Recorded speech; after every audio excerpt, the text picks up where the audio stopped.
மகாலயபட்சம் என்பது முன்னோர்களுக்காக அர்ப்பணிக்கப்பட்ட 15 நாட்களை கொண்ட ஒரு காலமாகும்.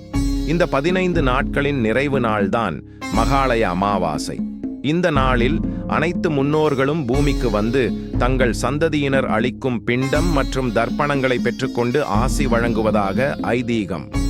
இந்த நாள் வருடத்திலேயே முன்னோர்களுக்கு சடங்குகள் செய்ய மிகவும் உகந்த நாளாக கருதப்படுகிறது.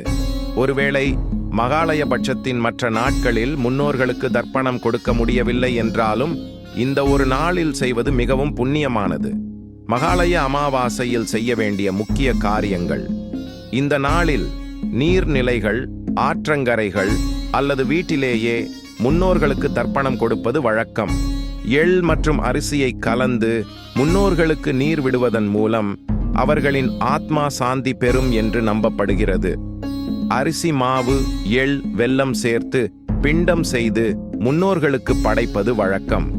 இந்த பிண்டங்களை காகங்களுக்கு வைப்பது சிறந்தது, ஏனெனில் காகங்கள் முன்னோர்களின் வடிவம் என்று கருதப்படுகிறது. இந்த நாளில் இயலாதவர்களுக்கு உணவு, உடை அல்லது பணம் போன்றவற்றை தானம் செய்வது மிகவும் புண்ணியமானது. இந்த நாளில் அசைவ உணவுகளை தவிர்த்து விரதம் இருப்பது சிறந்தது. இந்த நாளில் முன்னோர்களை நினைத்து வழிபடுவதன் மூலம் அவர்களின் ஆசி முழுமையாக கிடைக்கும் என்பது நம்பிக்கை.